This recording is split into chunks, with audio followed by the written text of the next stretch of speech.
Annonce, 1 sur 1 première. action. 5693 œufs, les filles, bravo. Vous avez bien mérité un peu de Cyrano de Bergerac. J'avais réussi à collecter un petit budget de 1 000 € avec tous mes proches et mes amis et ma famille.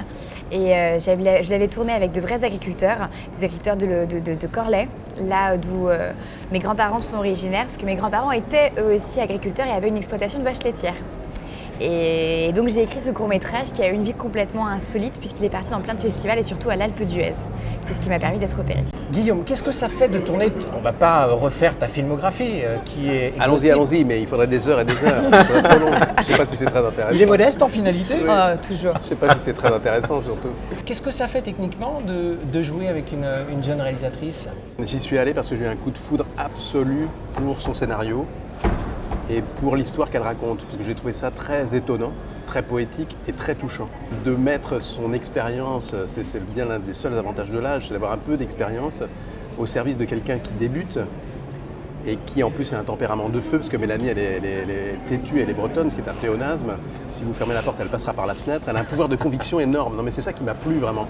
Ce n'est pas quelqu'un de tiède, voilà. Et elle a des convictions, elle s'est emparée d'un sujet qu'elle connaît très bien, un sujet de société, qui est le malaise agricole, et elle décide de dire voilà, il se passe des choses bien dans nos campagnes, on peut avec un peu plus de solidarité s'en sortir, de délivrer un message touchant et aussi drôle. Je trouvais que c'était un très joli hommage en 2019 à ce qui se passe, une très jolie réponse, voilà, porteuse d'espoir, j'ai trouvé ça super. C'est aussi l'une des raisons qui m'ont fait accepter ce film. On peut parler de cette poule qui s'appelle Roxane. C'est un dresseur professionnel qui s'appelle Manuel Sora, qui dresse aussi bien des crocodiles que des papillons. Des loups, des chiens, tout. Qui s'est occupé, donc il s'occupe des petites poules depuis qu'elles sont toutes petites. Alors, le tour d'avance que j'avais par rapport à mes techniciens et aussi ce que j'ai écrit ce film avec mon co-auteur, Michael Souté, c'est que j'avais déjà tourné avec des poules. Donc je savais ce que je pouvais attendre d'elles et ce que je pouvais surtout avoir d'elles. Donc par exemple, la toute première séquence où toutes les poules se lèvent, c'est quelque chose que j'ai découvert assez vite quand j'ai été passer du temps avec les agriculteurs de poules, parce que moi je connaissais plus l'univers de la vache laitière. Et je trouvais ça fabuleux qu'on ne soit pas encore intéressé aux poules, parce que c'est des super actrices, elles ont un potentiel comique assez incroyable, elles Alors sont c'est très vrai expressives. qu'on a eu des chiens, on a eu des chats, on a eu des vaches, mais on n'a jamais eu de poules. ouais. C'est pour ça que je viens justement leur rendre leur instant de gloire. Parce que elles sont super, regardez, elles peuvent aussi bien jouer la colère que la surprise. J'ai pris un coup de bec le premier jour, il a fallu s'apprivoiser réciproquement, et elle et moi. Et en fait, je mis une poule sur mon épaule pour faire des essais caméra, pour voir ce que ça donnait. Et je l'ai regardée comme ça. Et les poules, il faut savoir, sont attirées par tout ce qui brille, comme toutes les comédiennes. Et donc, elle m'a piqué l'œil, parce que ça brillait. Et à quelques jours du tournage, j'avoue que j'ai été assez inquiet. Donc, je ne l'aurais pas dit, je n'ai rien dit à la production. J'ai filé chez mon médecin généraliste qui m'a mis sous antibiotiques, il m'a dit il n'y a rien. Enfin, voilà, comme je voulais absolument faire le film, il était hors de question de tomber malade à cause de ça. Ce qui était très joli, c'était de créer le lien en fait avec elle. Parce que la poule, elle est toujours juste. Marcello Mastroianni disait ne travaillez jamais avec des enfants ou des animaux, ils vont vous piquer la vedette.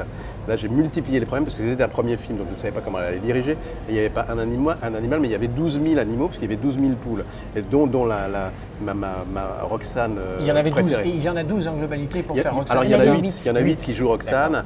Et elles étaient toutes dressées depuis l'œuf par le fameux Manu dont vous avez parlé.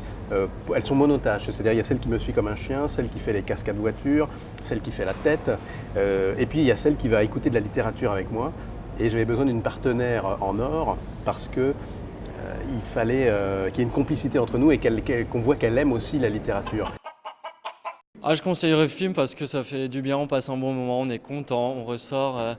On est reboosté, je sais pas, ça fait du bien. J'espère que beaucoup de gens iront voir ce film parce qu'il est poignant, il est émouvant, il est très humain. Ça m'a beaucoup plu. J'ai trouvé ce film vraiment très bien, très émouvant. J'ai trouvé ça tout à fait authentique. Et je trouvais que c'était très très bien joué. Guillaume de Tonquédec, Léa Drucker, Lionel Abelansky, ils sont vraiment très bien dans leur rôle. Franchement, très très bien. J'ai tout de suite demandé quand ça a été fini, qu'est-ce que t'en as pensé toi à 15 ans et demi ? Et c'était super bien.